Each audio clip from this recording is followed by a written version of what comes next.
What happened to little Timmy? Oh, the storm ate his brains. I think you're confusing that with zombies, sir. Anyway, we got a couple giveaways here before we. Yeah, I said that already, right? Yeah.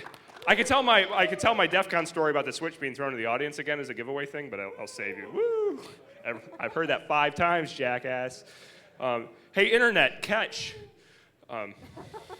Sorry, I'm taunting the online viewers. I'm about to get a lot of hate mail. Like, you dick. All right, so the first 2 T-shirts are from Ghetto Geeks, and they've been kind enough to give us some T-shirts to give away. Please visit them. And you're all leaning back like you're entitled to get these T-shirts. But what I want to know is who in the room's taking the time to provide feedback on feedback.shmoocon. All right. Sweet. Technicolor even. Could someone colorize this? We can call Ted Turner. All right. It's 7:02. It's time for the keynote. So in years past, we've gone and we've invited keynotes and important people in the community to come talk. I'm not saying you guys aren't important. Not this year. But this year was a little different. It was, when we were looking at the talks that had come in, we saw the talk that Marsh and Steve had submitted about their work in discovering the TLS authentication gap and how they interacted with the community, and a bunch of really interesting details about how this whole thing went down. We thought, that would actually be fantastically interesting to everybody. As a plenary group, let's get everybody together, let's have them tell this story, and it didn't seem fair to give them 20 minutes to do it, so we said, hey, do you want a keynote on Friday? And they, I think, shook a little bit, but they seem to be okay with it, so I don't think they're too nervous, which is good. But I was actually on a podcast, I forget which one, Securabit. I was on like 3 podcasts last week, which was 3 more than ever before. And we were on the Securabit podcast and actually got a little bit of a taste of what this was about. And it's a fantastically interesting story, what they went through, not just from a technology perspective, but the whole process and what you guys actually had to deal with, but from the people that liked what you were doing and didn't like and whatever. So hopefully it's a little bit of a shaman storytelling, get a marshmallow out, hold it up over your flashlight or something, and make yourself a s'more while these guys tell you a story about TLS. So welcome to Shmoocon, guys. Thank you.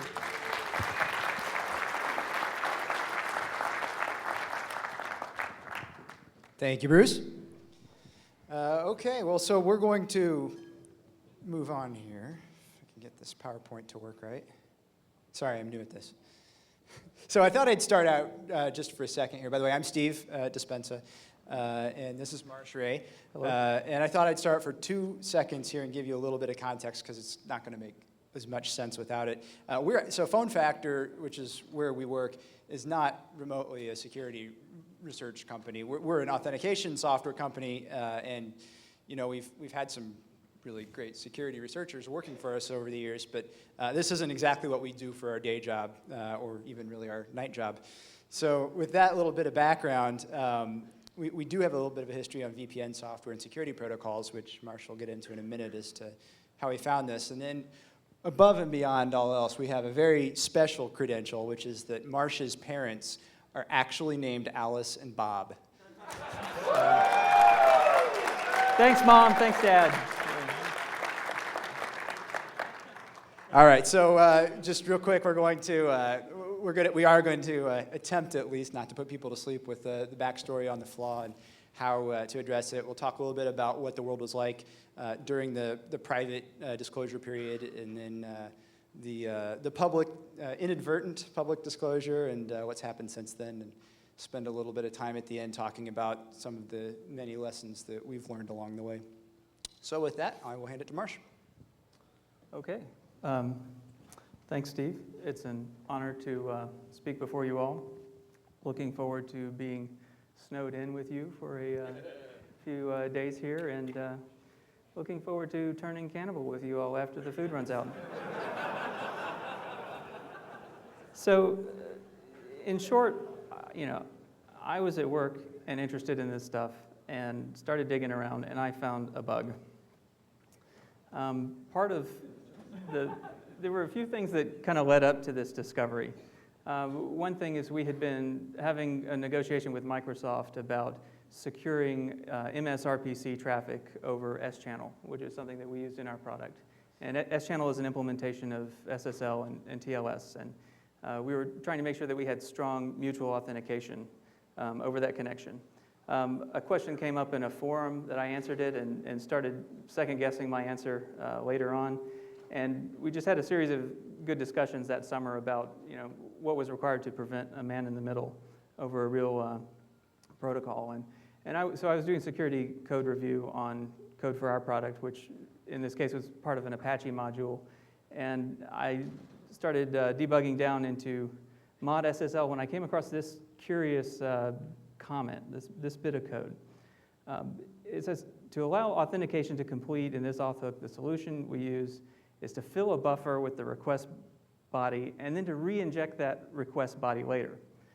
This is a part of code where it's handling client certificate auth. Client certificates are they're not the most common way that SSL is used for securing websites, but it's used occasionally. But normally you wouldn't want a client certificate on your home page. You would set aside a certain subdirectory and configure that subdirectory to require a client certificate auth. But the effect of that is that the web server can't actually insist on receiving a client cert from the browser until after it's seen the request and it can look at the directory path of the request. At which point, if the client certificate is needed, it will renegotiate the SSL and TLS. How many of you have used SSL somewhat? A little bit. Okay. Of these, how many knew it could renegotiate? There we go. Yeah. I didn't really know about it either. And I came across this in the mod SSL documentation. This comment down towards the bottom, it says, in many configurations, the client sending the request body will be untrusted. So you could have a denial of service attack in this case. An untrusted client could make the web server consume large amounts of memory. So there have been many people who have been very, very close to spotting this thing over the years. It's just kind of fun to just see how close everyone had been and missed it. So this looked very suspicious, this coding construct. Not that it couldn't ever be done right, that you re-inject untrusted data into something that's authenticated. But it seemed like the type of opportunity for error where an error would result in an exploitable security vulnerability. And I started tracing down into the mod SSL and the open SSL code and reading the SSL TLS RFCs just to see if there was anything that enforced this continuity of identity across the renegotiation. And I couldn't find anything. The TLS RFC doesn't really talk a whole lot about renegotiation. This was something that was introduced into the SSL v3 protocol by Netscape, and they didn't really talk about it a whole lot. I mean, the word renegotiation only occurs about twice in the whole 60-some page TLS spec. And a certain form of renegotiation where the client just initiates the renegotiation only gets half a sentence, where it says that the client on its own initiative can initiate a renegotiation of the security parameters. So many long nights and weekends later, I ended up with this, which is working exploit. If you see in the interesting part is there in the middle, following the SSL stream, what the web server sees is get/evil HTML. And that is the part which is injected by the man in the middle. And if the demo gods are smiling, I'll see if we can show this.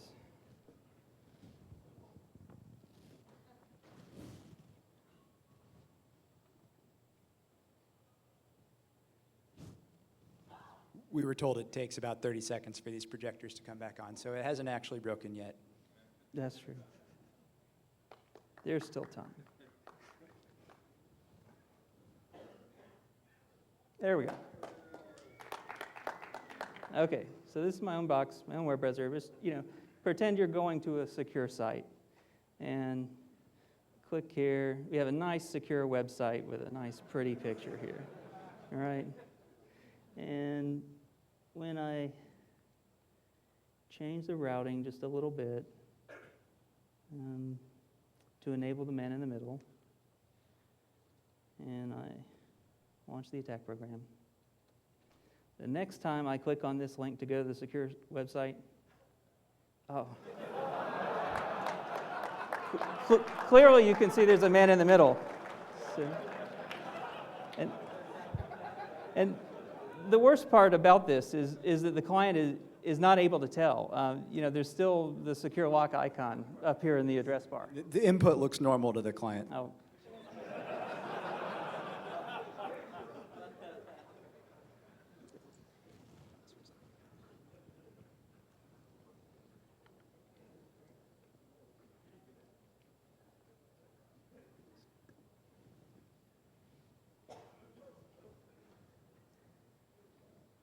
So we immediately understood the significance of this. SSL is a critical data security protocol for the whole internet. It was badly broken. I hadn't ever had the occasion to start a blog before. I decided this was a good enough reason, but I didn't want to drop a 0 day, so I typed up a summary of, a concise summary of what the flaw was, made a SHA-1 hash of it, and posted that as an initial post. Soon afterwards, John Callis told us about the Nostradamus attack and how that was kind of a dumb thing to do. But there are 3 basic attacks to this TLS. There's the case where a client certificate is required, and that can trigger renegotiation from the web server. There's a case where the web server might be configured to allow different cipher suites based on different directories. That's probably not a real common case. And then there's the case of a client-initiated renegotiation that we initially kind of discounted that why would that ever be enabled on a web server anyway? And then there's another attack where the web browser, which is providing client certificate credentials, those credentials are able to be taken by a man in the middle and then and transported to any other web server on the internet that will accept those client credentials and be used to validate the man in the middle's evil request. So, we were wondering about what is really the scope or the impact of this? And, the client certificate, that's not used by most websites, but it is used by very important websites who have special needs for security. The Cipher Suite upgrade attack was cute, but it really amounts to reason number 1001 to disable HT access files in a shared hosting web service. And the client-initiated attack, we weren't even sure that it would work. Back up 1 second. One of the reasons we weren't sure that it would work is we actually initially tested that against Microsoft IIS and found that, in fact, if you try to send an unsolicited client hello, it resets the TCP connection with prejudice, and that's that. So we kind of assumed that was the end of it, and nobody used it. So, is renegotiation worth saving? If 95% of sites can live without it, why didn't everybody just patch to disable renegotiation and then everybody will be secure again? It's not like application developers even knew that it existed, in the most part anyway. But there's an interesting parallel with this thing called IP source routing, if everybody's heard of it. Presumably that was once useful to somebody for something, but as it stands now, I think network administrators, if they don't know much, they know that IP source routing is something that you should block at the firewall, and so it's in practice not usable for serious stuff. But one thing that requires renegotiation is Tor. Tor uses renegotiation in order to refresh the crypto keys because it keeps up long-running TCP connections and TLS connections and transfers large amounts of data over them. It also tries to hide the credentials. So yeah, it uses client certs, and renegotiating is a way to pass the client cert not in plain text, but protected from at least a passive eavesdropper. Another thing that uses TLS renegotiation is web services. Microsoft's invested a lot in this web services framework architecture, and client certificates are really the recommended best practice for providing for client authentication in this model. It's way better than putting a plain text password in a text file somewhere that the thing reads on startup. And so our entire goal at this point was really to make sure that Microsoft's business model was protected. What does it take to get some shmoo balls up here? Jeez, God. Sorry. And then, other things that are protected with client certs are America's only strategic UFO base at Area 51, and the canisters of alien bodies that they keep in waste storage containers buried deep underground, as well as other scary objects. See, at this point, Marsh had been awake a very long time. And we were starting to speculate wildly, and we thought, but the reality is, obviously, the Department of Defense wouldn't get stuck in something like this, right? So the DoD CAC Common Access Card System has 3.5 million active cards, 1 million active card readers, and it operates primarily based on client certificates. The system is used to access, secure websites all across the military, and possibly, other uses as well. Anything that could talk TLS is potentially pulling client certificates off of this smart card. Here's an example, just a quick search and clicking around on the web. I mean, this was no deep hacking. This is just, clicking around on the web. Here's the U.S. Department of Defense military health system as an example of this mixed model client authentication environment. It's inviting you to log in with the Common Access Card, and it didn't ask for a client certificate when I pulled up the page initially. So it's got to be doing a renegotiation under the hood, and that's got to be vulnerable. And the real issue here is that, in this database behind this web front end, are the personally identifying information of everybody who's ever, taken a bullet or shrapnel for, to defend this city. And, I think that's probably worth trying to protect these people who are vulnerable right now. And it's not like their administrators did anything wrong to configure this site. That's not the only site. There are other publicly accessible URLs that require a client certificate. I mean, in this example, it shows that it's Microsoft IIS serving this, and IIS has the helpful behavior of doing a renegotiation anytime a client certificate is involved. In other words, it can't possibly be configured, documentation notwithstanding, it can't possibly be configured not to renegotiate. These people have to have a patch. Maybe we could hope that these systems all fall under physical security, that, the CAC card is only accepted for websites, on, say, a base where the IS department strictly controls access. Well, here's an example of a project where they're inviting you to download a CD-ROM and boot from it to give the system some clean image and not save anything to the hard drive. That then, if you could read this text, it says it turns an untrusted system, such as your home computer, into a trusted network client, and plug in your USB reader to access CAC-protected DoD websites. Now, we should also tell these people that they should probably protect the ISO download with HTTPS as well.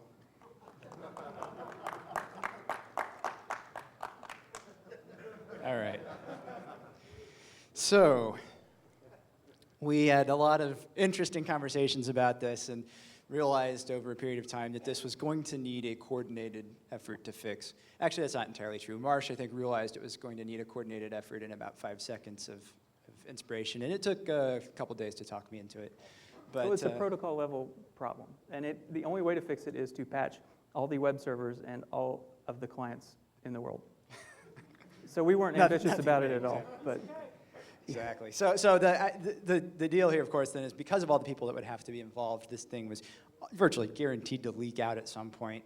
On the flip side, we wanted to engineer a disclosure where there was a near simultaneous disclosure to all the affected parties for a bunch of reasons. One of them is that there's an interesting sort of tension between some of the vendors that are affected here. Like, for example, Apache and IIS are fighting for market share, and one's the most popular web server on the internet, and the other's got more business pages. I don't know. Anyway, you can imagine an open source project shipping a fix and then saying, hey, this is why you should be using open source. We expected the open source projects would all have a patch within hours and leap the vendors by months. Exactly. We expected that.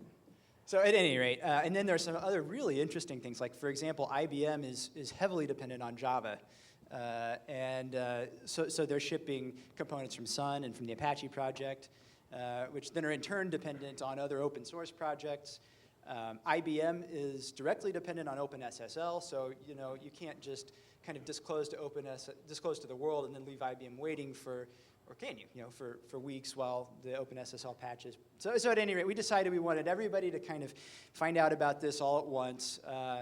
And ideally, we wanted to have as many computers able to be protected and patched, with a workable solution before the thing leaked out or was publicly disclosed. Try to minimize the number of vulnerable systems over time. That was the only objective metric I could come up with that we could have as a goal to try to minimize. And the hope, we knew that it would leak eventually, so we wanted to go directly to the people who actually own the code or the specification documents that would need to be changed in order to roll this out as a solution. So we needed a project. Project Mogul. And we named it Project Mogul. And by we, I mean Marsh. He told me he always wanted to be involved in something named Project Mogul. Since I was a kid. Well. That's right. Yeah, I mean, okay, for those who didn't know, Project Mogul is a Cold War Air Force project where they sent up these high altitude weather balloons for something very secret. And they were the cause of all those UFO sightings. Exactly. So at any rate, I hated the name, and that didn't matter, apparently, so we used it. So as the first decision of naming the project, as part of the project, yes, it turns out that Jeff Mogul is the third author listed on the HTTP 1.1 spec. I did not know this. I checked Wikipedia, and the you know project got off to a good start. I checked Wikipedia. The Moguls died out hundreds of years ago. I thought the name was free. Anyway, namespace collision, day one. All right, so we decided we wanted a disclosure plan, four basic phases. The idea was to first find what was characterized to me as, I needed to find the gray beards and tribal elders of the data security world. So, I think some of them are here. Indeed, many of them are here. And disclose to some selected people first to kind of find out if we were nuts, working repro notwithstanding, and then to kind of pull together a small group of actual SSL implementation owners, code owners, and ideally start working forward towards a fix. And then over time, widen the circle, right? So to start with it, maybe OpenSSL, pull in Apache, pull in Tomcat, I don't know, and keep sort of diffusing outwards, and hope for, at the end of it all, a controlled public disclosure. And even if it leaked before that, hopefully we could be as far down the path as possible towards having a deployable patch that went at the point where it did become public. So I've already gotten at least one comment from the audience on this before the slide even came up. One of the things that we are full disclosure guys at heart, but this seemed like an odd case with being a pretty being an SSL bug and a protocol bug. You so necessarily had to get people on both the client end and the server end to agree on the solution as a protocol change, and that was going to have to take time. Right. So we decided we wanted an NDA, and universally we're laughed at over it, and. Right up until the point where we disclosed the flaw. Microsoft and Google actually did not laugh at us. They were very enthusiastic about signing an NDA with us, and that was not part of the problem. That's true. There we go. All right, so at any rate, the other thing is we obviously wanted to put pressure on vendors to make forward progress because we didn't think it was fair to keep the open source community sitting on something for a long period of time when just to kowtow to vendors, commercial vendors. And so we wrote the NDA to expire at the end of January. So that was like 5 months, I think, 4.5 months or something from the time that we disclosed this to the group that we did. And, some people said, hey, I don't want to sit on this thing for 3.5 months longer than I need to. The first bit of advice that everybody we talked to universally gave us about this disclosure process was, don't end up like Dan Kaminsky. Is he here? Yes, he didn't make it. Well, yeah. It turned out, we picked this day, January 31st. It was my fault. I thought Black Hat was had just happened. I didn't realize it was twice a year at this point. There you go. Here's a question we got a couple of times. Why didn't you just go to cert.org, let them know? So I went and took a screenshot, and there's this nice little box here. It says, please type your vulnerability here. And Thank you, and we'll handle it from here. Well, with this thing, we didn't have any idea to judge how many people we're going to end up knowing before the news actually got to the guy who could change the code or work on a spec change. And then I came across this cool document on their site. Malicious insiders with ties to the Internet Underground community. Do we have any members of the Internet Underground community with us tonight? Do any of you have hacker aliases? Any of you use IRC channels to communicate back and forth with one another? Anyway. That's right. That was the next line. I cut the quote too early.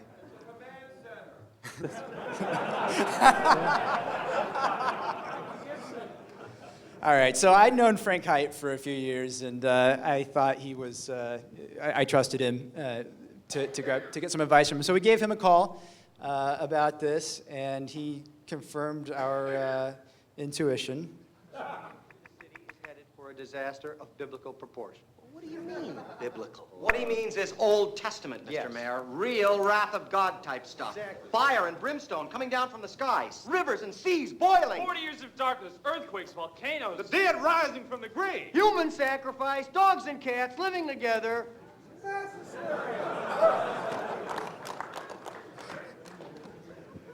Yeah, so Frank, and literally, the wrath of God stuff is a word-for-word quote from Frank. Okay, so at any rate, Frank's wife wasn't pleased with us because of the smoking again thing. At any rate, he basically put us in touch pretty quickly with some people for some peer review. So the first call I think we made was to John Callis. Thank you, John. Who offered us some wise guidance. After telling Marsh that he was an idiot to post in SHA-1.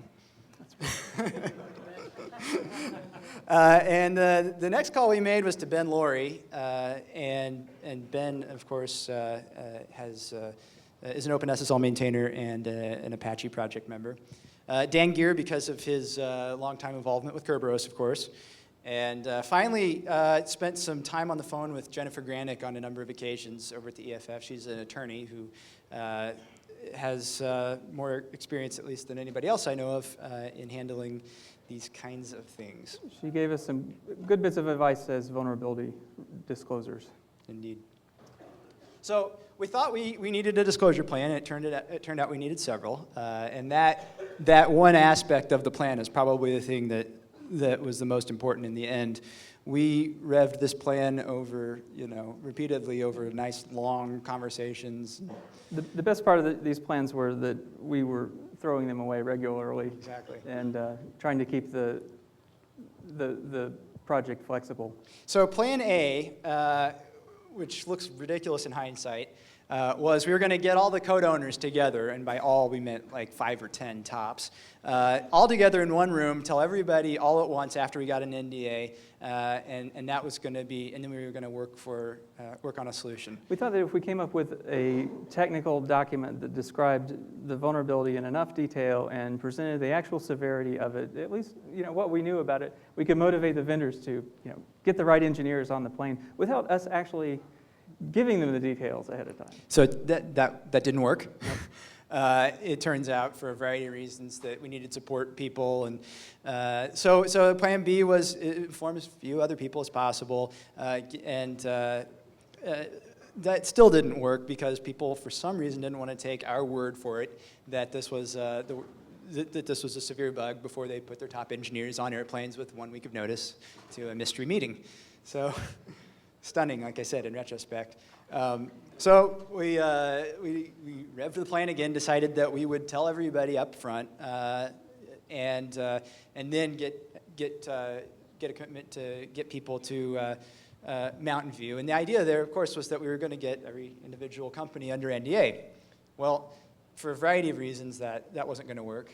How much time did we kill that week? Oh, I mean, we were working all the time just on trying to get, just discussing NDA issues, for 6 solid days.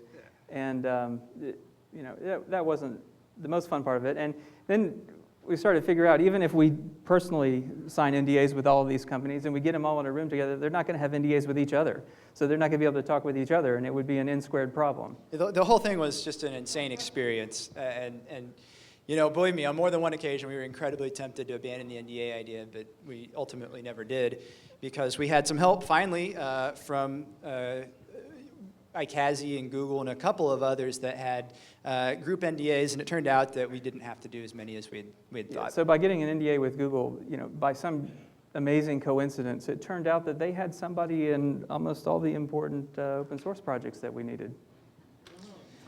So that we actually did it. We managed to get everybody disclosed within about a week, which we have deemed in retrospect as simultaneous. Well, we didn't get everybody. But we intentionally wanted to err on the side of leaving deserving parties out, even though, just to err on that side and not risk a leak as much as we actually needed anybody. One of the interesting things that happened was we managed to demonstrate this bug to Ben across the internet, and I think this was the first time that any code other than your laptop had run this, had been involved in this thing, or at least outside of your The first close time this control. attack transited the internet, to my knowledge. Yeah. So, IBM absolutely refused to sign an NDA with us. yeah. Period. They didn't find out until the iCASI meeting. Microsoft was enthusiastic about talking with us. They got the info maybe a weekend earlier than everybody else.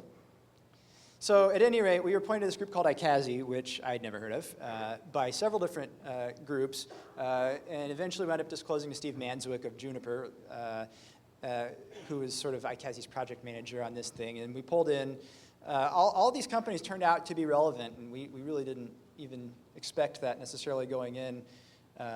But even like a company like Nokia, for reasons we'll get to in a bit, turned out to be useful on this. More useful than some. The Red Hat lawyers worked the weekend to tweak the NDA for us. Sun, we never got past the form of type your vulnerability here. And No, that's not quite true. We talked repeatedly to people at Sun Yes. who wouldn't let us past the please type your vuln here box. Well, because you can email the guy that gets the form if you want. Yeah, exactly. Apple, we didn't absolutely know that they had their own TLS code, and we had heard that they weren't entirely friendly to vulnerability researchers. So, and then, as Marsh said a minute ago, there were a lot of others, and frankly, we would have changed the list that we disclosed to if we had it to do over again, knowing what we knew. But we were trying, again, to limit scope. Oh, one thing real quick before we jump on here. This scope limiting thing turned out to matter. So someone reported via IRC the exact date and time of the meeting. They're off by a day. Of the meeting at Google. Yeah, so at this point, it was starting to leak it out. already started to leak, exactly.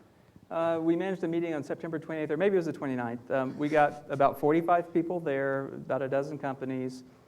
We presented the technical details, showed packet captures, discussed the severity and impact, and we had Eric Rescorla, chair of the TLS working group, who, along with Nasko Oskov and from Microsoft and Steve, kind of independently had the same idea, had identical proposals for a fix. And Rescorla was uniquely suited to write this up as an internet draft for proposing a formal solution. Oh, and one other thing that happened on the plane on the way out there, by the way, is that's the point where Marsh finally got around to getting client-initiated renegotiation working. I told him it would work all along, but yeah. I only got a chance when we were on the plane. Yeah. And it turns out this terrible case of client-initiated renegotiation. IIS is not susceptible to it, but just about every Apache and everything else that is a SSL server using OpenSSL is susceptible to the client-initiated renegotiation attack. So just quickly on the proposed solution, and then we'll jump past this. But basically, the problem is that successive handshakes aren't cryptographically tied to one another. But SSL has this message called finished, which has a verified data that is explicitly designed to be an integrity check on a handshake. So the idea is basically send that verified data again on the next handshake to prove that you had the last handshake. So the client and the server have to cooperate to do this. In order to, they have to cooperate to prove the non-existence of the man in the middle. But in order for this fix to work, both the client and the server absolutely have to be patched, and they have to negotiate the use of this TLS extension was the mechanism of implementation. We could not change anything about the cryptographic calculations in TLS because from what we learned, that would trigger a cryptographic review in a lot of important deployment scenarios that could literally take a year or more to effectively be deployed. Okay, quickly, one of the other things that we learned that was interesting was how hard it is to build an ad hoc private team, cross-vendor team, to get work done. I'm sure there's a better way than what we wound up doing, but nobody that was involved seemed to know it. We wound up getting some help from OPSEC Trust to set up like a private wiki and do some vetting. We tried to find a way to set up a private mailing list. We wound up setting up a normal mailing list and then just telling everybody to be sure they used PGP, which, subject lines weren't encrypted, and remember that. How many of you all have a PGP key ready to go right now? I think this is the crowd where you should ask how many don't. I'm actually more curious about that. So there are a couple people that don't.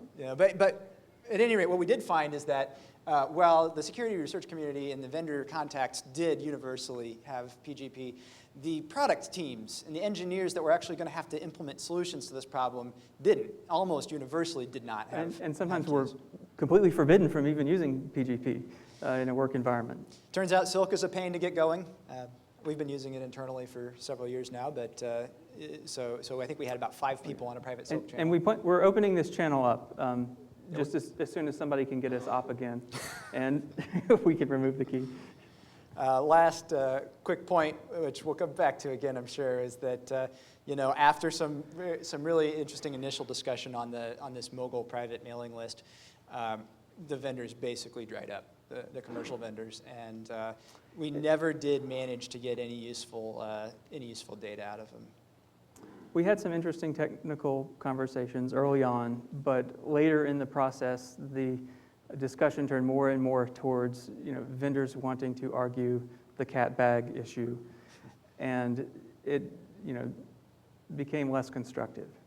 So we did get some quick initial implementations of safe renegotiation. So I only point this out to say that there was working code for this solution in October at worst, and I think some even in September.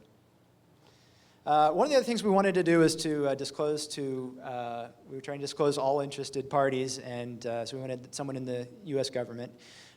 So we went looking for a powerful, well-connected organization with wide-ranging reach, both domestically and abroad, and who would be very interested in a bug that had obvious intelligence implications.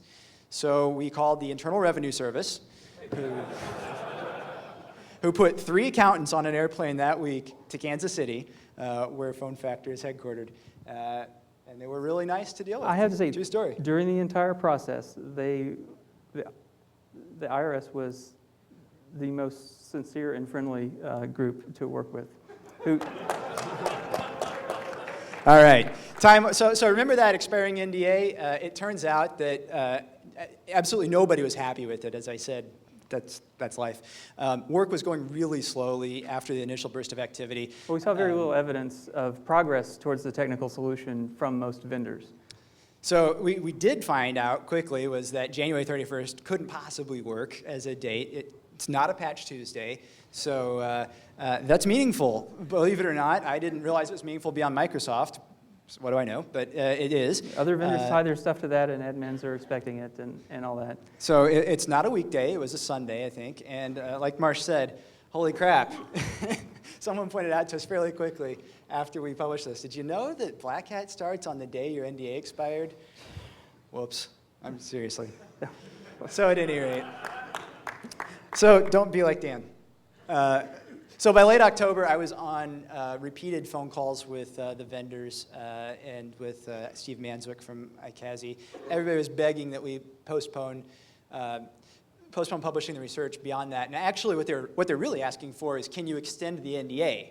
Which, of course, we couldn't, right? I mean, it's a contract. We're done. We can't unilaterally extend it. And that was not an accident. So, like, the NDA that John signed expired, and we kind of had in the back of our head that John wouldn't feel bound to extend out of the goodness of his heart just because Microsoft didn't want to work it into their dev timeline. We told the vendors maybe we could ask nicely, but that's about all we can do.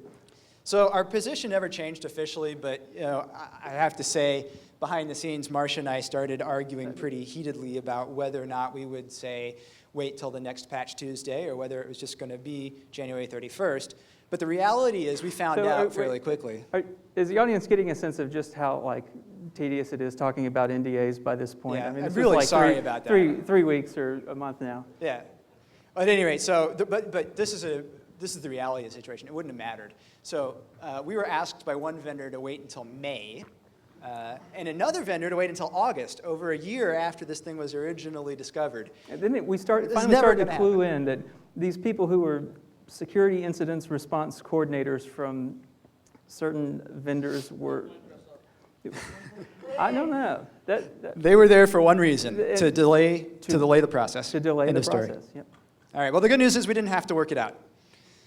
So we had been watching the IETF channel bindings work on the TLS mailing list for a while, and without getting into the backstory on channel bindings, Essentially, the this reality bug is is a channel bindings bug, Yeah. except that their channel bindings work was vertically in the protocol stack, and this bug was horizontally on the connection across the renegotiation. But at any rate, they were getting their breadcrumbs closer and closer together until one day we were all flaming each other wildly on the mailing list, arguing about the cat in the bag with no appreciable vendor progress, when the TLS mailing list turned into full disclosure for a day. And I don't think you probably can read that, but this is Martin Rex of SAP, and the subject line said, MITM attack on delayed TLS client auth through renegotiation. He had worked All it in the out. subject line. Yes. All the details were there, the essential details. He had worked it out and decided the best thing to do would be to drop it as a 0 day on the public mailing list. So I called Martin, and I said, hey, you know, guess what? There's a project going on. We've known about this for months. Please, could you keep it quiet for a second while we figure out how to react to what you just did? Because it wasn't immediately obvious to anybody other than, I think, Marsh. So at any rate, we had a call with the Project Mogul team, mostly with the vendors, frankly, the commercial vendors, who all unanimously decided that they hoped it went away. And they gave us the very clear message that it would be extremely irresponsible of us to publish the entirety of the research, because after all, nobody's going to notice it was just a techie mailing list, right? So, did anyone notice?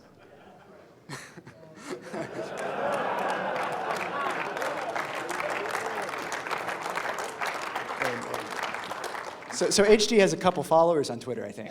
Yeah, let's see. A couple thousand. A few people clicked on it. Yeah.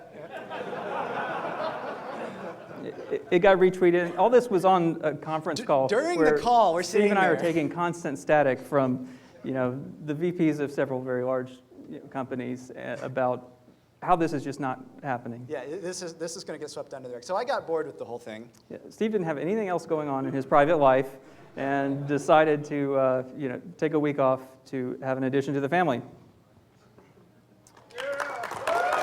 Let's hear it. Phoebe, everyone.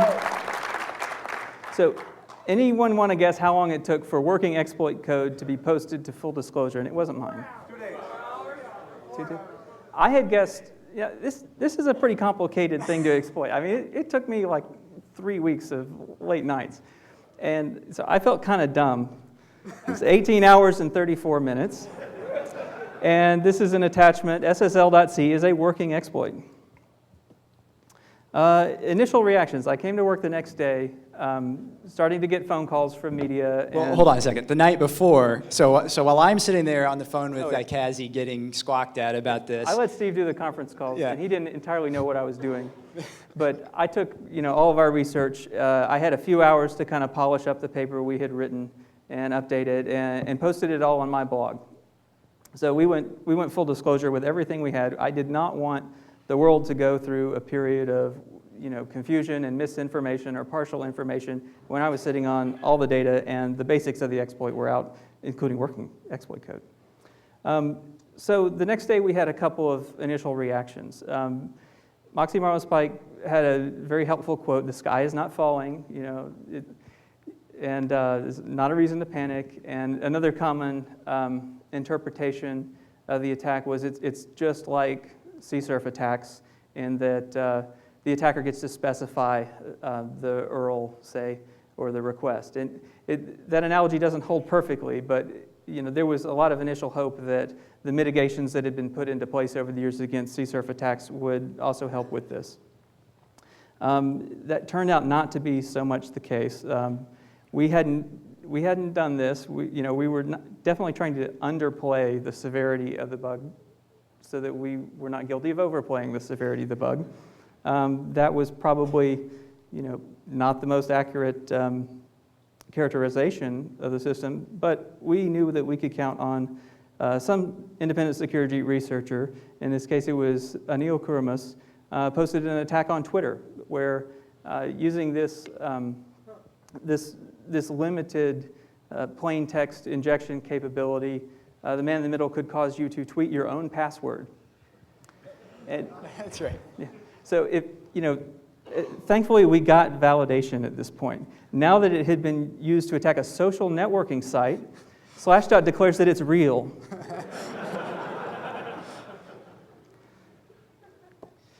Is this a Twitter password? Is that a problem?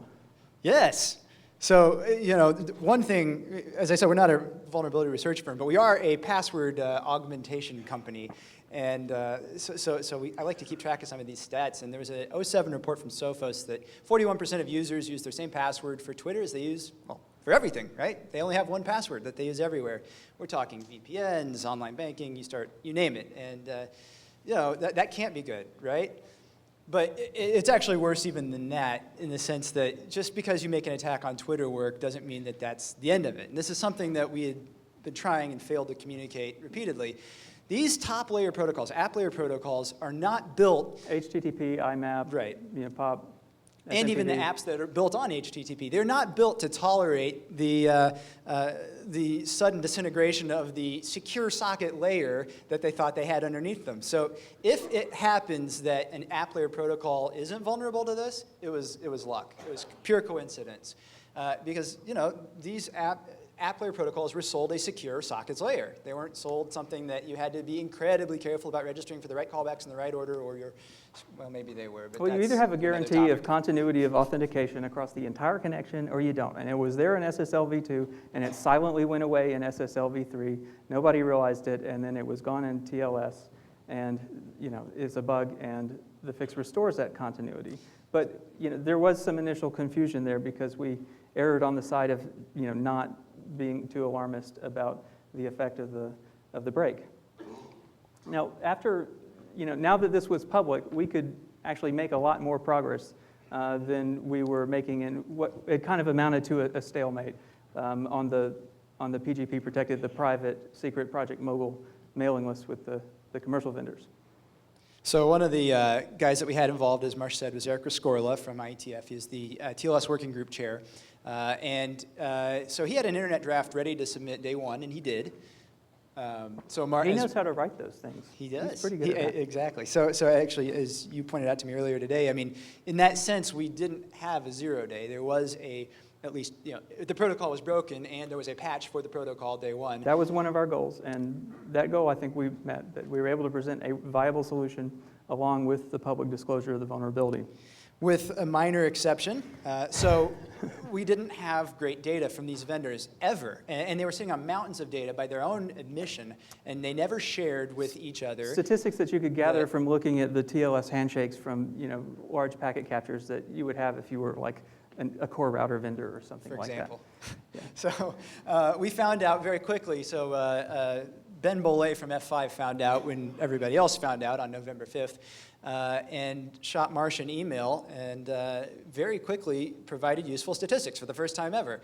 Oh my God, SSL v3 accounts for 22% of all traffic in spite of the fact that 98% of SSL servers support TLS 1 and better.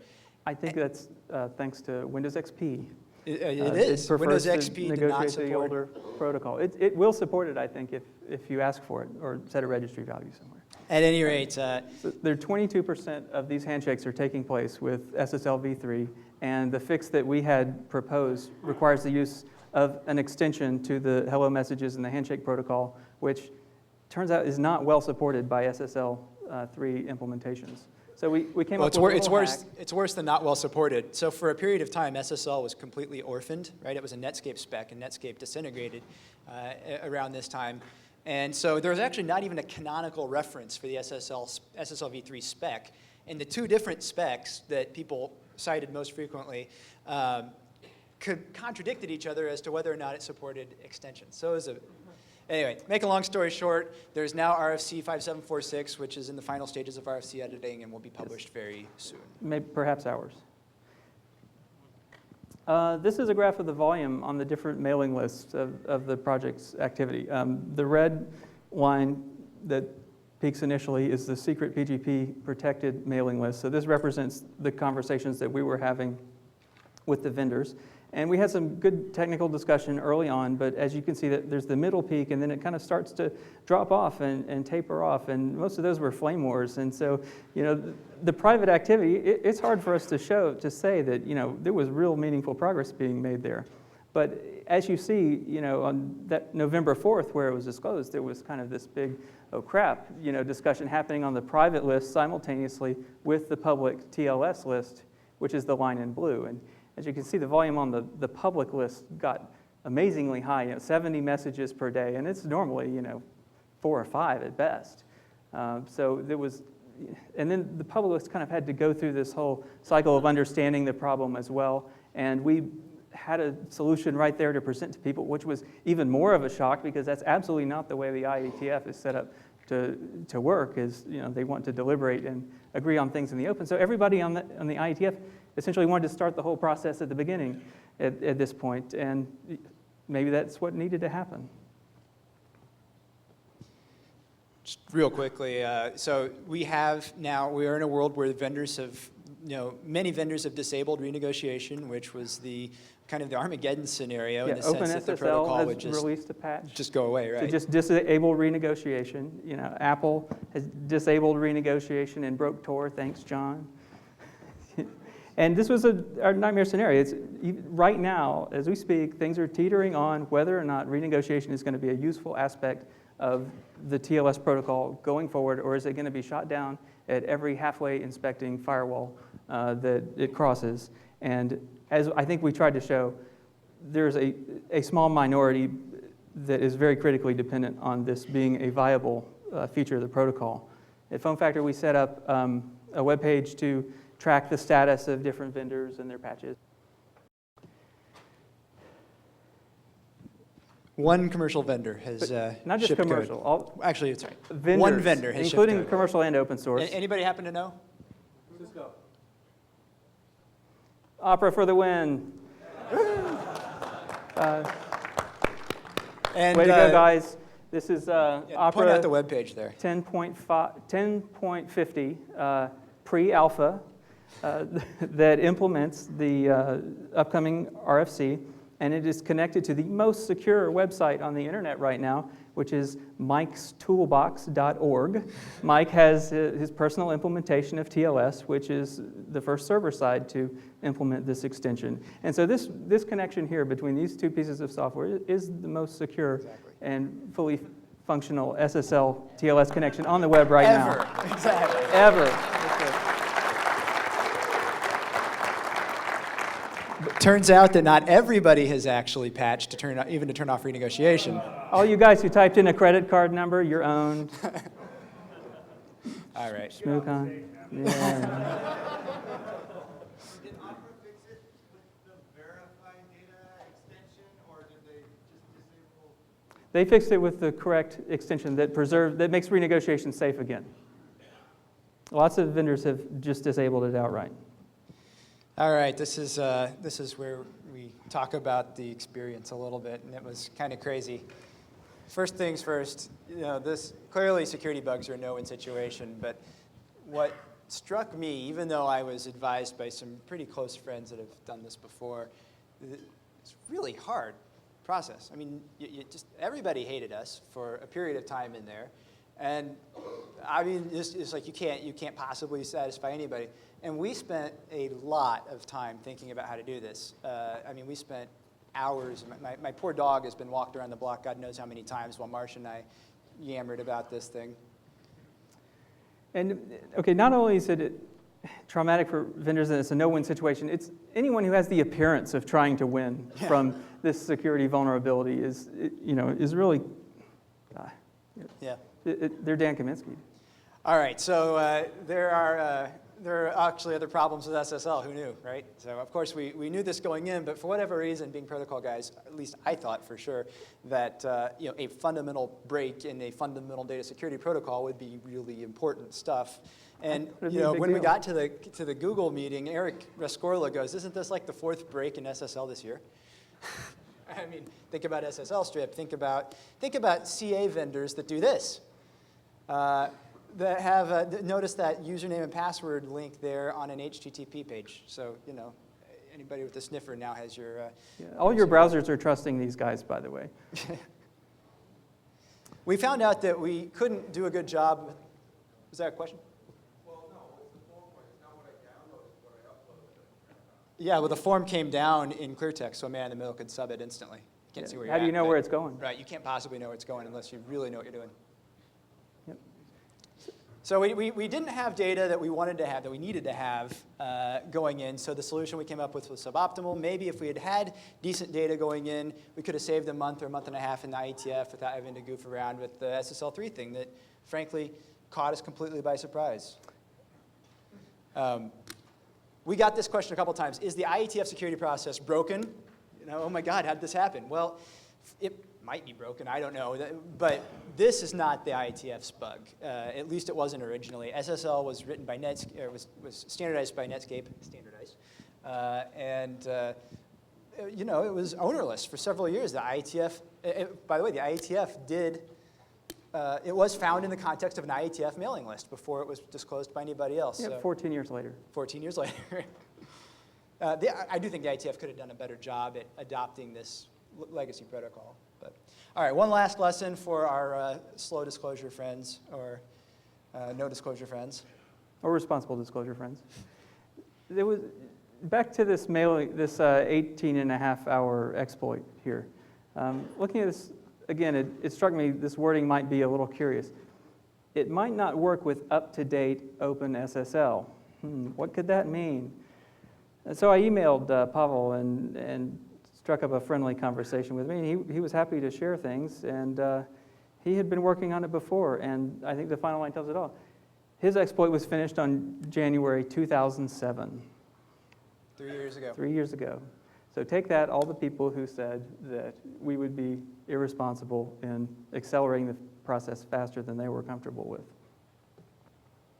And we're going to leave it with an open question, which, maybe it's going to take time to tell, but did we achieve our goal of minimizing the exposure over time for this bug, or because I can't honestly say that we know that it would not have gotten all the systems patched faster had we not just taken Martin Rex's approach and dropped it as a 0-day on the public list. And that is all. Thanks very much.